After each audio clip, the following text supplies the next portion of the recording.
welcome back everybody to the last session of the day. This is the Roundtable session, sometimes also called the fireside chat. We have a pretty square table here. Definitely we have no fires here. But I saw a lot of passion and fire in the hearts of the presenters today. So definitely we can sit around that fire and the passion towards work and procurement here and have a great discussion. So we're kind of turning casual a bit here towards the end of the day. We're sitting here on the main stage comfortably in the chairs with Margus. And we're basically looking forward to a great discussion with the presenters that could join us at the end of the day. So this is kind of a lounge moment. This is what happens after the packed day of a conference. You're kind of sitting in the lounge, discussing the main takeaways from the day.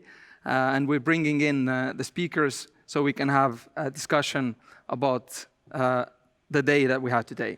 And it was an amazing day, very different presentations, different perspectives, loved every minute of it. So it's great to reflect back on that together with our speakers.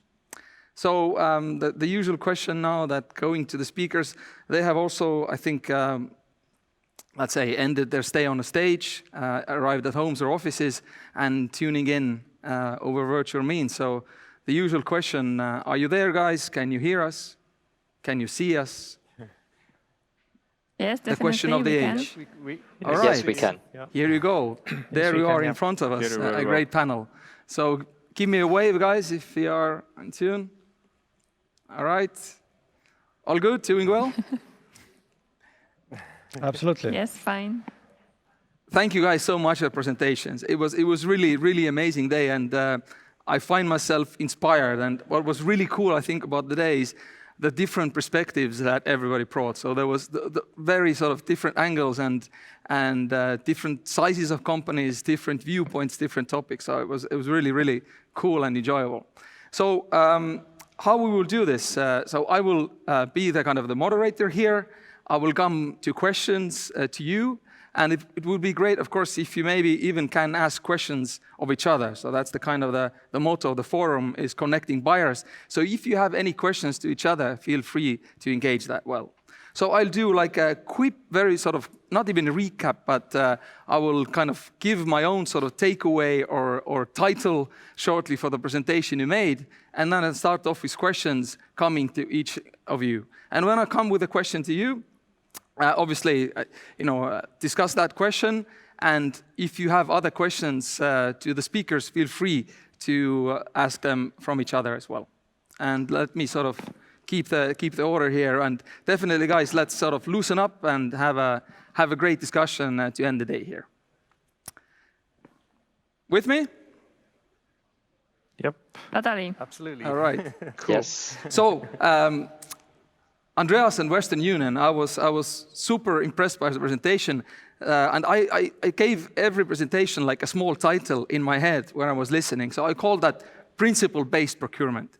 It was really great to see how a 170-year-old organization is kind of having a set of principles which drives the culture I see in the company and also drives procurement, and the same principles can be used in procurement. So very interesting, I think, for us to hear as well, being a 17-year-old company. And of course, we're trying to drive the company through culture and our own values as well, similarly. Greentube, very inspired by that. I think you've probably opened a kind of quite an interesting box of topics here for everyone to discuss. User-centric procurement. When I was listening to that, I even maybe call it like delivering team happiness through technology procurement. And I love that idea. I love that idea because, we all love our technology these days. Technology has become very personal. We enjoy our iPads and headsets, and it's a topic of discussion. So I think it's a super cool idea that, we're very focused on savings and processes. But on the other hand, what you've done is found a way to really kind of use procurement and technology to drive sort of happiness and work satisfaction in our team. So that's really cool. And I will come back to questions to you and both to the team what they think about that. Then SAB, we had two presentations in one there.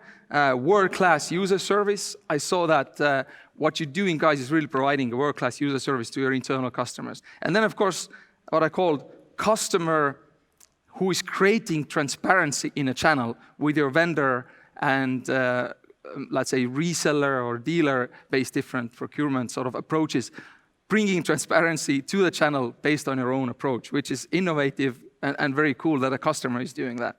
And Joanna from Danfoss, I titled in my mind your presentation, Speedboat Titanic. You talk about the kind of the company not wanting to be a Titanic so it can be quick, and listening to the presentation, the amazing digital transformation that you guys have done, using Ariba and integrated an indirect category leader like Markit into this whole process, integrating that, it's really Speedboat Titanic. It's a big company, but your demo with a 1 minute ordering was like super cool. So indeed, Speedboat it is. So all different perspectives and great presentations from all of you. Really appreciate that. So now to the questions. And I start with Western Union principle number 1, adapt or die. So that was principle. And I love the story of the ice cubes. So delivering the ice cubes in New York as a predecessor for refrigerators. And really great example of sort of, let's say, early days innovation and resisting innovation. So my first question is kind of looking at that idea that there's ice cubes, but there's new technology coming on refrigerators, and industry sort of resisting the change a lot. Ice cubes to refrigerators. I would like to ask first, guys, what are the ice cubes in procurement, in IT procurement, in procurement general for you now? What are the ice cubes? What are the situations that you see where change is being resisted, where the ice cubes should be already replaced by refrigerators a long time ago? So, ice cubes in IT procurement. And as it is your principle, Andreas, I will come to you first. Yeah. Sure thing. Well, thank you so much. First of all, thank you to all the Markit team for hosting such a great event, and it's always a pleasure to participate. I think it's a great way to network and to learn from each other. I guess for me, the Ice Cube is all about keeping an eye on those obsolete technologies. In procurement, there's the kind of a benefit of maybe bulk buying or forward buying, but the market is moving so quickly, then there's a kind of a risk of holding excess inventories of technologies that may have a kind of a short lifespan. So I would say it's a kind of an ongoing balance. There's no kind of, it's a judgment call on each and every case, but it's kind of using the technologies here and now in the present, but really kind of keeping those feelers out in the market to see, what are those new vendor partners coming up with new offerings, and keeping an eye on how that could be brought into the business. Initially through maybe some pilots are a great way to test out new technology. So I would characterize it like that, keeping a balance between the existing and also looking forward as well. So sort of not over-innovating, have a good balance between, trusting the things that are already existing and work and bringing in new. But Andreas, can you give me one ice cube that you see, either in your organization or in the industry? I think a lot of it is about kind of trusting consumers, entrusting all their data. This is particularly relevant in the financial services sector, where we're handling payments. So that's the key cornerstone. And some customers are early adopters of technology, and others are kind of prefer to see how the market goes before. Some examples of that could be authenticating payments with face recognition, for example, is a very sensitive one. So it kind of really depends on the technology, on the category of technology. Yeah.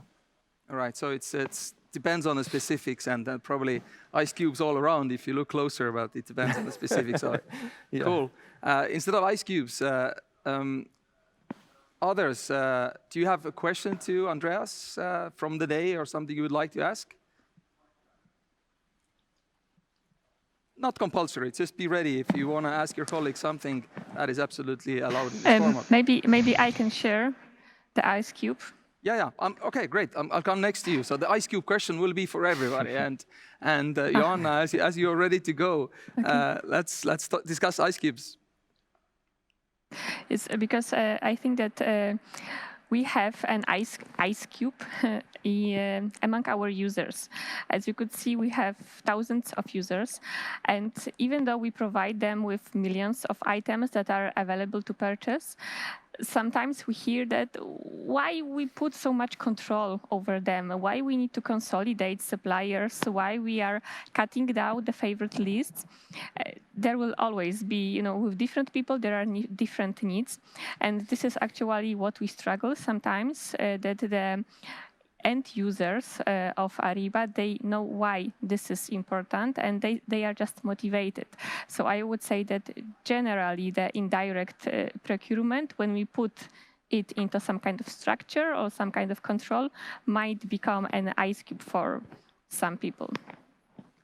So kind of the ice cube would be how to manage sort of that there's not too much control or the users would be aware of that? Yes, generally the control that we put on the users and the process versus still the freedom to choose the products that they need. So the challenge, or kind of the little bit like the ice cube is of resisting new technologies, is sort of finding a solution to balance these things, to have control from a sort of corporate sourcing point of view, but still give enough freedom to the people to take care of their sort of happiness as a customer there. Exactly, yes. Cool challenge. I think this is something what also Greentube was speaking a lot of. That's this user-centric approach. So bringing that in maybe enables to overcome some challenges. Absolutely. And I think like when we're done with ice cubes, that would definitely something I think we can touch upon is sort of Greentube and Pradeep discussing with Joanna, with very different organization, that same question. How do we give power to the users, but still sort of maintain control of procurement? So I think that's a really sort of intriguing challenge going forward. Maris, ice cubes in procurement, where the innovation is stuck for you? I think challenge is all over the places where probably bank is looking, at least challenges or headwinds. But in terms of technologies, if we speak so, then of course, let's say all the new trends regarding solutions, various solutions in finance industry. So this is where we ourselves need to change our mindsets at some point. And procurement here is to help to sort out as well those concerns. I mean that we support to look for the best possible solutions to admit the business needs, and not always the business need ends up with the exact approach what has been set at the beginning. Yeah, so. We tend to sometimes during the processes and path forward to actually end up with a totally different end result. So, meaning that these technologies are always going probably faster than we would like to have it. Because when we end up with some end result, technology already has been moved even further. Yeah? So you always need to be, at least in the mindset, one step ahead. So you need to be very well equipped with the knowledge what actually you would like to have, and of course ambitious to forecast the customer needs, internal and of course our customers who is bank customers. Yeah, so as I understand, mindset or changing mindset is a challenge. And then sometimes when you start the process, kind of implement some kind of, let's say a refrigerator, for example, instead of an ice cube, then, by the time you get to the end of the process, that could be something instead of a refrigerator. So technology changing all the time and being one step ahead of that. So it might not be even a refrigerator that replaces the ice cube. Of course, that's a great point. That could be refrigerator with 4 wheels, something like that, for example, unexpectedly. So, yeah. Very cool. So still on ice cubes, Pradeep, what are the things that you see in IT procurement that are kind of resisting innovation, that is a bit overdue? I think I was speaking a lot today about user-centric approach, and I think the reason why we got there is also that we are an IT company. So when you put yourself in my shoes, basically even the finance department knows about IT technologies and the newest technologies on the market. So when we as IT department would need to provide good quality of services with regards to procurement and also the hardware which we buy, we need to be very sure that these are the best things future-proof for the company. So the different departments we are working with, they are basically challenging us with the knowledge they have, with the knowledge which we have. So we need to be ahead of this. And I think it was great to work together with the teams. And even, for example, I brought the example with the graphics department, that they really know what they need better than what we know about technology stack, right? So it was this was the great mix, that we get the information from them, let them test, and also challenge the things which we buy, and to get the nice feedback from them, and to take a decision on what we would need as the stack which we would like to buy. Absolutely. We'll get to user-centric procurement in a minute. I'd like to bring that definitely into discussion. It's intriguing. Margus, your ice cube. I mean, Margus gave us, I think, like a pretty gigantic ice cube with the marketplaces story that, of course, of course, Markit would feel that way that marketplaces and adoption of marketplaces is one of those kind of refrigerator things. So the refrigerator is kind of here, but sort of slow in adoption. So that's definitely one. But Margus, any other ice cubes for you in the procurement area? No, definitely that is the one, and that's why we are here in a business. We still see that this majority maybe is like ahead for the marketplace adoption, but actually nowadays there are a lot of cases coming in. So things are picking up. Maybe, of course, let's say we being on the other side of the table, we just see that how many good conversations we have with the procurement people in different companies, and very good ideas coming up, good solutions being discussed. So maybe one thing, and you can then comment on my statement, is that like working with different stakeholders inside the company in order to make it happen later, while the procurement is already very good and agrees with the solutions, and getting the buy-in from the upper ladders of the corporation, users engagement, and also then working further with the partners. So maybe that is the change management is something, I think it's universal, or let's say timeless kind of thing to really keep up, and everyone who masters it will be probably successful, because also all the stories you gave us today, several success stories, so you have mastered it already. So and it will be great inspiration for other companies to do the similar if they have the pain in the area of PCs or then the user-centric approach, or the adopting the like a global marketplace approach. So yeah. Okay, so kind of main thing is sort of let's say getting this done inside the organization, getting approval, Exactly. Approval to getting refrigerators into the organization, getting approval and buy-in for that. So that's definitely a challenge.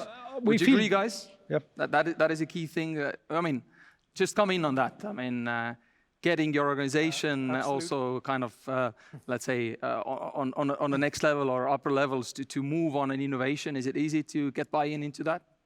Is it one of the challenges you're facing? Yeah, absolutely a challenge, because you know, in any large organization, large organizations are always competing for resources, competing for funding. So I think a key ingredient in all of this is having a very clear line towards the sponsor with the deep pockets who can help fund a lot of these. And oftentimes it's a case of try it out, test it, iterate, retest it, and see how it applies in a real life use case scenario. So those once those kind of positive feedback loops establish a good buying justification, and then it's easier then to convince those stakeholders and bring everybody on board on those new purchasing decisions. So definitely agree with your sentiments around that area for sure. Anybody else wants to come in on convincing your stakeholders of necessity of change as a challenge?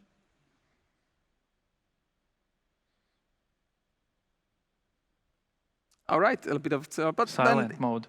Sorry, yeah, it's okay. It's okay. Right. So I'll take the active role if. So I haven't give also I think Maris the ice cube as well. So Maris, if you had a magic wand, boom, something can change in procurement immediately. What would you change?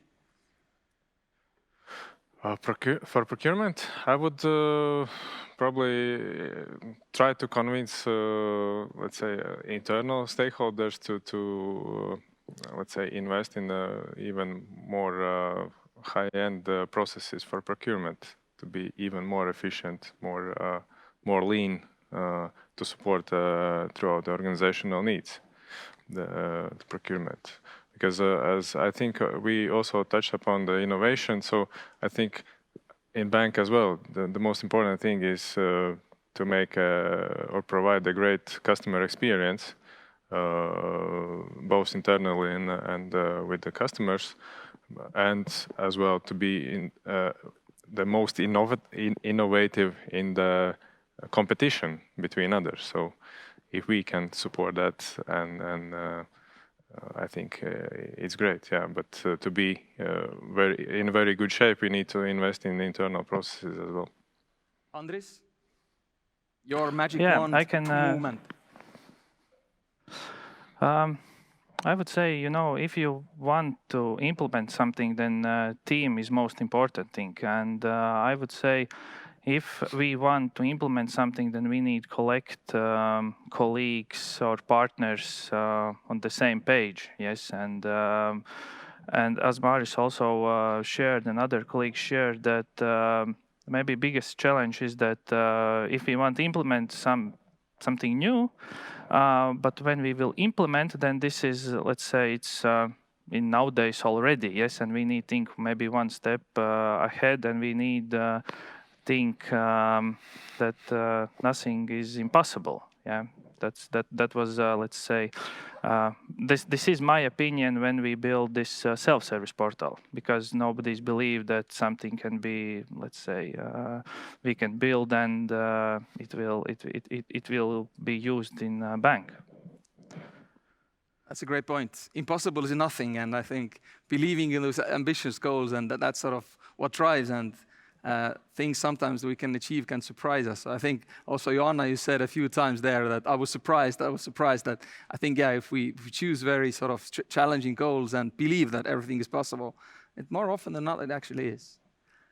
Now, I would like to get to the sort of user-centric purchasing question from all of you. So it was a great idea from Greentube to take into account the users and their opinions and really drive their procurement from a user-centric point of view. And of course, like you said already in your presentation, our colleagues sometimes kind of have that, yeah, but you have the luxury to do that because you have like 600 seats. So Joanna, over to you. I mean, if you're looking now at Danfoss, I understood already you have favorites list already included the process.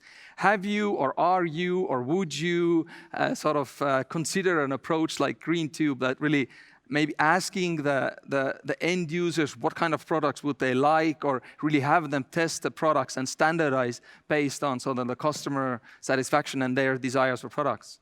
Do you see this being possible with 28,000 people? Yeah, that might be a challenge, definitely, because with so many users, obviously, they will have different needs. And on top of those needs, there are some IT standards, and there are some insight of our IT specialists that they say that, yeah, maybe that product would not fit the best. Maybe it's, I don't know, the webcam has a too small resolution for us, so let's not allow to buy it. So I would say that this is kind of the balance. This is kind of the dance between our users what they need and what our specialists they think that is the most relevant and the money spent in the best way. I would say that we are also try to be flexible here. We started with a favorite list containing of, let's say, more or less thousands of items, of the most needed items that we allow to our basic users. Of course, it depends on the country. Now we are actually looking into opening more items, more categories. However, on the other hand, it's also not the intention to provide them 5,000 of covers to mobile phones, right? Because then what they will do, they will spend half of the hour, maybe even more, just scrolling and scrolling further and further. So it's also not the way that we would like to present all those items, right? So I would say that this is a challenge to find the perfect balance. However, what is great is that we can change this every minute, right? You allow us to modify our favorites lists, and we can very easily upload this to Ariba, and after 1 hour it is visible to our users. So we are in this dance all the time. So let's say your speedboat Titanic is already built in a way that maybe those faster turns in the future would be already possible because the process is there. So I was quite excited about that, already ideas in my mind that, even when we're looking at favorites list, we could use users almost as a crowdsourcing thing to kind of come up, what are the most popular items and standardize around that. So I think it's quite interesting and could maybe sort of align with kind of standardization, but from a user input point of view as well. So maybe it doesn't have to be that let's say the amount of products increases, but maybe just different priorities. Some thoughts there. Western Union has 12,000 employees, I think, if I'm not mistaken. Andreas, how do you feel about this idea of kind of bring your own device or having users really kind of choose the products or really thinking from that perspective? And adding even more complexity to procurement through that, of course, absolutely. It's a great idea, and it kind of really goes direct then to the end user of these services.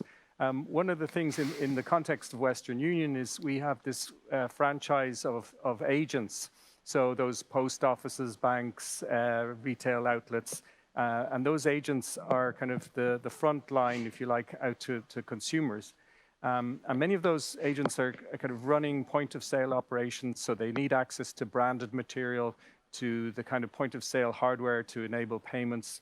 And what we've done in Western Union is we've created a Woo Shop catalog, which is an online shop for the agents where they can self-serve. So that means they can go in and they can browse the shop for those items that are kind of best fit for their store. And of course, it can't be a blank check as such, so we have some sort of limits or parameters within the systems to kind of limit the ordering process to, say, X amount of units per month, per calendar month. So it enables that kind of direct contact where the agents use that self-serve, and then we run these kind of frequent surveys about the service, asking the agents what works for them, what doesn't work, how can we improve the next time around. So that's kind of how we would approach it in our context in Western Union. Yeah, thanks for that. Very cool. So I already kind of implemented in that way. SAB, how do you manage this challenge? Are you using users asking for different devices, the user taste? Is that something you feel in an organization that people really kind of want that and you need to kind of solve that? Are your users pushing to get the products they like and they would enjoy? Andres? Yeah, thanks for the question. I would say yes. Our employees are, let's say, I would not say pushing, but they are recommending that maybe we can start using this or that. And we already have this standard equipment list, what we are using in our self-service portal, and we are updating quite a lot. We are some equipment we are removing, something we are adding, but in general, yes, we are receiving, let's say, requests from our employees. And then we have, let's say, internal small team where we are discussing that this will fit in our Baltic organization, because we are working in Baltic level, and we don't want to make let's say a zoo in our equipment fleet. And yes, it's actually good, because then employees are browsing internet, they are seeing something new, and then they are saying, hey, in the market we have that and that. But of course we are not allowing everything, because as already colleagues mentioned, that there should be a balance between, let's say, our standard equipment and wish list. Absolutely. So yeah, I mean, only comment, maybe here to comment that not to have a very wide range of accessories available or hardware available makes us also a bit more, let's say, more conservative, but in the same time we can focus on exactly what is fit for the work, and also with the volumes, raised volumes, we can as well improve this spend for these particular items. And what Anders maybe not mentioned, that of course the vendors and partners in different various companies are eager to let's say share some new innovative things to test, and basically that helps as well to assess whether some new technology or some new product is really required and can help for the business. Pradeep, Greentube is also growing. Is it getting, do you feel, a bit difficult or more difficult, challenging to keep up that policy? Or are you already looking into the future, kind of thinking, how are we going to keep this up when we are 1,000 people or more? I think it will still work with this amount of people. As I said before, it's important that the time when you onboard them into the whole process, because do you give them too many of options, and you will feel disappointment later on, because they would have suggested things which they have tested, but then we go with we take a decision for other set of devices. I think it's still manageable. I understand with 23,000 people that this is not that easy with a bigger portfolio. That's why I think we are blessed with the amount of people which we have, with the budget and the way how we can deal with this. Maybe just a short story of how involvement of employees and customers lets us take right decisions. So in 2 years back, we were investing, or we used to hand out headphones to users, which cost 20 to 30 euros, bound to cable, no noise cancelling. And we got requests from different units that they would like to have high-end headsets. So being in charge for the budget, I was thinking that what would I do in this case? I have a quiet place at the office, but actually I would buy it on my own and use it for office purpose. But then since the last 1 year, when people were working at home and we had to rethink how we can improve the quality of work with the devices which we provide to users, we wanted to get away from the 20 to 30 euro headset and buy really top-notch headsets which people can use at home, which cancels the noise and gives them a quality of sound. But the feedback we got from the users is, when you go this direction, please think that you can change the cushions. We didn't think about this, so we just wanted to have great headsets for them. But they gave us the feedback that it could be that you have an employee for 1 year working here, and then you don't want to just throw away the headset because it has been used heavily. So take care that you can just change the ear pad, so you can just clean it up and give it to someone else. And it's like, okay, actually this makes sense, and this puts a huge value into the procurement which we do. Absolutely. Just as an example for, yeah. So Pradeep, you definitely opened a kind of a whole topic of, it's a Pandora's box, it's definitely a new trend or a challenge into procurement. And we know that that's kind of happening, the personal technology and different devices and people really wanting to choose what they work with, and then having the challenge of corporate procurement, managing the standardization of products and keeping the product count down and how to balance that also. I definitely agree with the consensus here that it's about finding that balance and creating a technology to balance those two things. So I think it's definitely, we don't lack challenges in IT procurement, as we well know. So we're out of time. I think, I could easily spend another sort of, I don't know, an hour discussing things with you. So that's why we have the forum.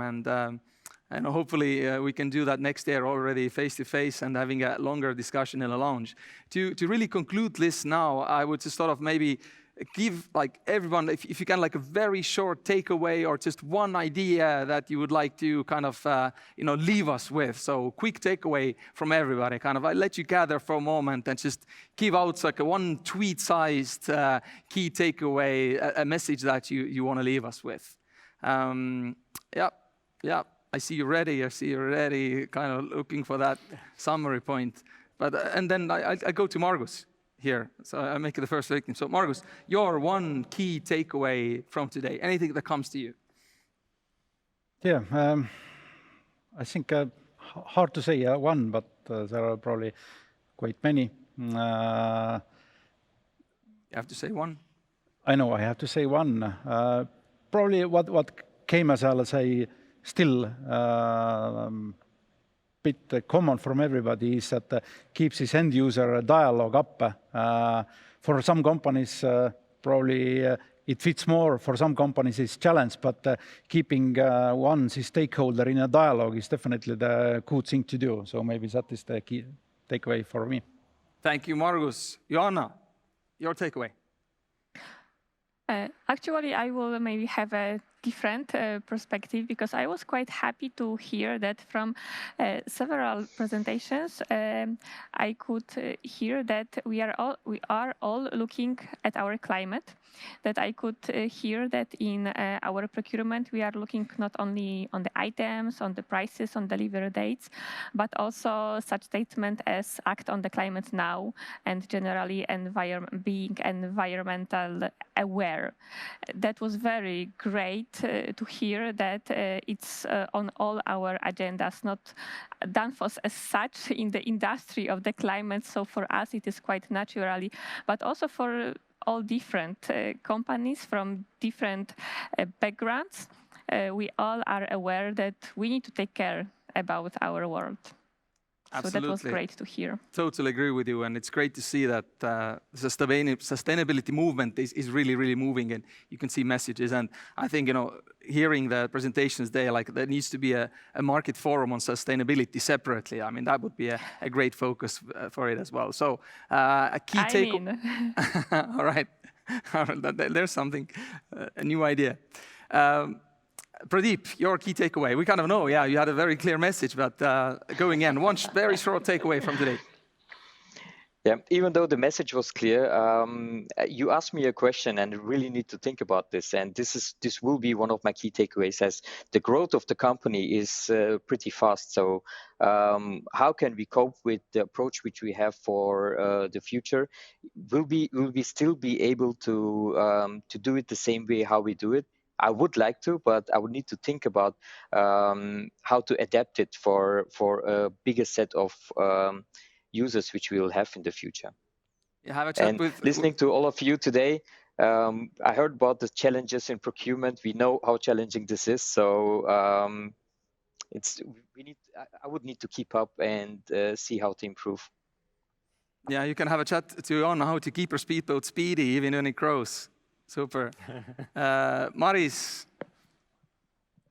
key takeaway. Yeah, unfortunately, I haven't had the opportunity to hear all your presentations, but I definitely will take a time afterwards to explore a bit on your challenges. But I think in general, even we represent different companies, different industries. We have pretty much very similar challenges, and yeah, this sustainability angle coming into all of us agendas. So I think my takeaway would be that yeah, to have maybe even more those forums with certain thematics to actually explore a bit more on particular challenges what procurement is facing. So, but I was very happy to share today our story, and I really appreciate if that will help our colleagues as well in procurement. Super cool. Andres, quick takeaway. Yeah, it's hard to say only one, but hearing information from colleagues, then my takeaway is that nothing is impossible, and you should, let's say, believe in a project from the beginning till you are implementing this, because it doesn't matter in company there is 100, 200 or 20,000 employees. You should find out the best solution for everyone, and this is, let's say, the biggest challenge. And yeah, this is kind of my one of the takeaway. Yeah. Perfect. Thanks, Andreas. Yeah, well, it was really fascinating to learn all the different businesses here today and really get to know all the different participants. I think for me, the key takeaway was around the area of collaboration. It's almost like a multiplier effect, and together we can solve many problems. So we kind of depend on each other for different parts of the supply chain, of the business chain. I think collaboration and building those networks so that we can overcome those challenges, I think that was a key takeaway for me today. Collaboration, forums on different topics. Great takeaways, guys. Great presentation. Thank you so much once again, really from the bottom of my heart. Very, very cool for taking the time to share your stories with us and help each other through that way. So really, really cool. Thanks again. That's the end of the roundtable, fire chat, lounge talk. And really, this I could go on, and we'll find that opportunity in the future to continue discussions and help each other through that. So thank you guys so much. That's the end of the roundtable, and we have now only the closing words to conclude our Markit Forum 2021. And yeah, over and out, guys. Thanks again. Thank you. Ciao, ciao.